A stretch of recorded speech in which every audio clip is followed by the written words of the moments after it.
દર્શક મિત્રો અત્યારે સૌથી પહેલા વાત કરવામાં આવે તો અત્યારે જે તમે એક બેન જોઈ રહ્યા છો ભાઈ, આ બેને માતાજીનું રૂપ ધારણ કર્યું છે ને પછી જુઓ હાથમાં તલવાર ભાઈ, અને એની સાથે સાથે સાહેબ એ લાઈવ નવરાત્રિની અંદર પરફોર્મન્સ કરી રહ્યા હતા અને ત્યારે જ સાહેબ અચાનક એમના હાથમાંથી તલવાર સટકી ગઈ અને પછી 2 સેકન્ડની અંદર સાહેબ જે થયું ને કાયદેસર જોઈને તમારા હોશ ઉડી જશે ભાઈ કે આ શું થઈ ગયું મારા ભાઈઓ।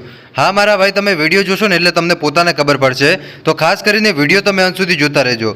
હવે અત્યારે વાત કરવામાં આવે તો નવરાત્રિ ચાલી રહી છે ને આ નવરાત્રિની અંદર ઘણા બધા લોકો સાહેબ મંદિરે જતા હશે, ઘણા બધા લોકો રિહામણા કરીને ઘરે પણ બેહતા હશે, ઘણા બધા બહેનો રમવા પણ જતા હશે, પણ આ બધાની વચ્ચે સાહેબ અત્યારે સોશિયલ મીડિયાની અંદર એક વિડીયો વાયરલ થયો છે। આ વિડીયો પણ તમને હમણાં બતાવું, વિડીયો સાહેબ તમે અંત સુધી જોતા રહેજો।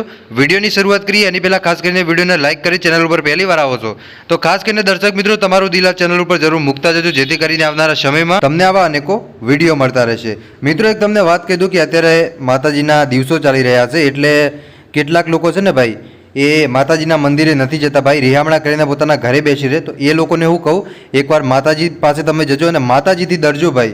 જો માતાજીની સામે પડશો ને તમે તો ભાઈ તમને ખબર છે કે રાવણ જેવા રાવણની કેવી દશા આવી હતી ભાઈ, તો માતાજીની સામે ન પડતા ભાઈ, કેમ કે માતાજીની સામે પડશો તો ભાઈ એનું પરિણામ તમારે ભોગવવું પડશે, એટલે માતાજીમાં ભેદભાવ ન રાખતા। હવે ચાલો દર્શક મિત્રો આજનો આ તમે વિડીયો જુઓ, વિડીયો જોયા પછી બેન વિશે કોમેન્ટ કરજો કે ખરેખર બેને કેવું પરફોર્મન્સ કર્યું। તો ચાલો મારા ભાઈઓ અને બહેનો સૌથી પહેલાં તમે વિડીયો જુઓ। આ વિડીયો સોશિયલ મીડિયામાં વાયરલ થઈ રહ્યો હતો એટલા માટે હું તમને બતાવું છું, એટલે ખાસ કરીને તમારે નોંધ લેવી, આપણી ચેનલ આ વિડીયોની કોઈ પણ જાતની પુષ્ટિ નથી કરતી। ચાલો સૌથી પહેલાં વિડીયો જોઈ લો।